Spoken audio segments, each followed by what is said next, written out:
I got a good news and a bad news here.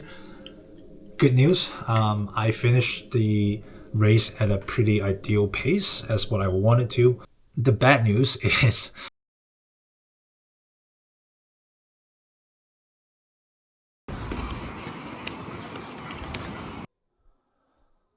we are officially 12 hours away from my B race here, and to talk a little bit about what I have prepared so far for tomorrow.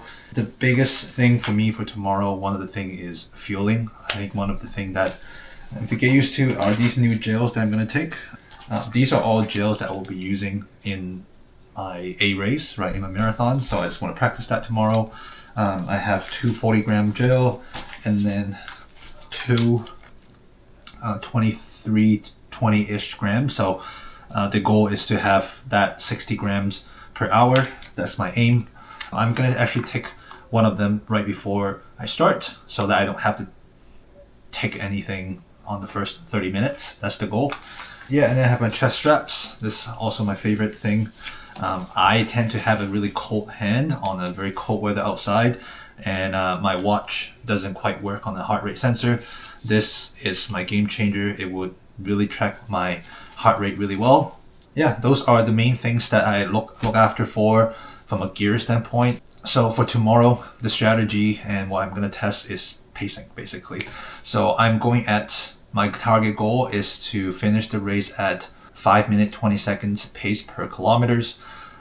And I'm going to start off with a little bit faster than 5:20. 5:15 would be what I'm aiming at for the first 10K.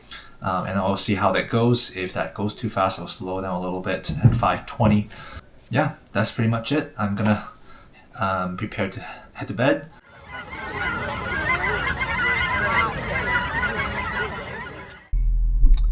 I'm starting to think 5:15 pace might be a little too fast for me.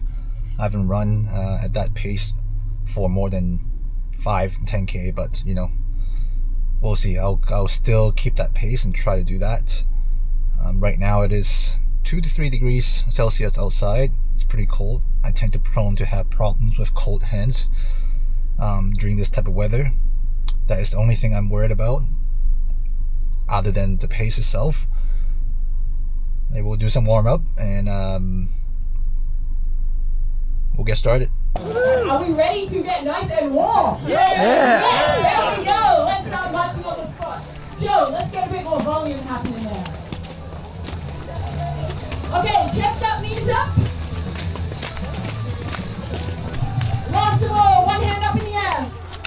Turn to your neighbor, give him a high five. There you go. Let's go.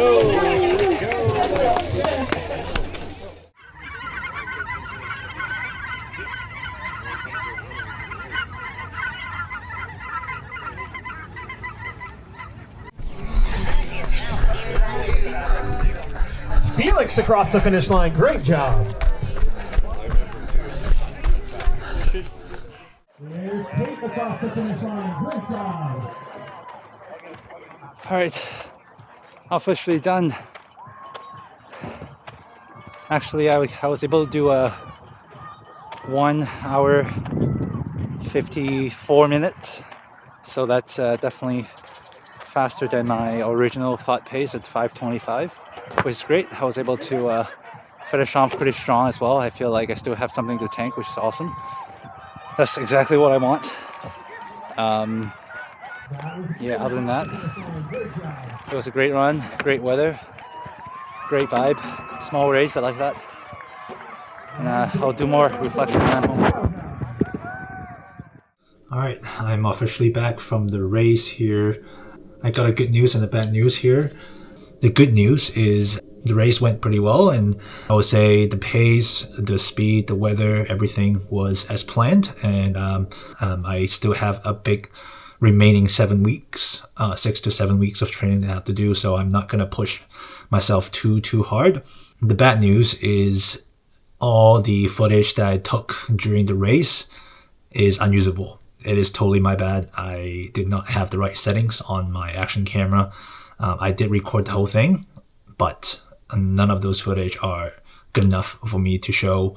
It was a bummer for me. It took me a while for me to kind of accept the fact that none of these actually are usable. But it's great that I have that lessons right now rather than having a main race and having this problem. So now I know what settings that I have to have.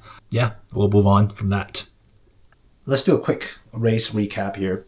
So at the beginning of the race, I was aiming for about 5:15 pace. I very immediately realized the first 3 to 4K that it's quite a big effort for me to keep up. So I made decisions consciously to drop it down to around 5:20, 5:25. And I told myself as long as I stay at 5:20, I should be pretty safe. Plus, this race was a trail mostly race. That means I have to be a little bit more careful about the speed as well. I don't want to go full all out and put myself in danger not knowing what's next on the next turn. Up until 7 or 8K, I would say that is like my warm-up phase. My biggest lessons was I'm not keeping my cadence really well. For the 10th to the 15th and 16th, that was the smoothest kilometers that I've ran for the whole race. And up until the 17th to the 19th, that was like the hardest. I wouldn't say I hit a wall, but I definitely feel the momentum start to slow down and I cannot keep up the pace at 5:20 anymore. I had a couple kilometers that I was at 5:30, but I was still able to keep up the cadence. I was able to keep up the pace, and I was basically just all mental. I just keep telling myself, no matter what, you can slow down, but just keep the cadence at 170, 175. That's all I aim for. That will allow me to not drop the pace for too much. Yeah, and then the last 2 kilometers, I would say I feel I'm back. So I was able to run a little faster. So that's great. But yeah, overall, I think looking at the graph, looking at the statistics, I'm very happy about the overall pacing. If I look at the whole pacing, I was able to keep it up at between 5:25, 5:30 throughout the whole race, which it never happened to any of my half marathons that I ran before, which is awesome. So I'm very proud of how consistent I was from a pace standpoint. I think the biggest thing that I would love to work on in the remaining weeks before the marathon race in May is cadence. I still feel like keeping up at 170, 175 cadence was a struggle for me. I need to make it more natural, and ideally I can get to average 175. That's the goal. And if I could do that, I think I will be more efficient. Thus, I can probably keep up the same pace as I did with half marathon with the full marathon coming up. And that will for sure break my sub-4 goal. That's pretty much it. And that's the recap of the race. All right. Well, thanks for watching, and I'll see you on the next one.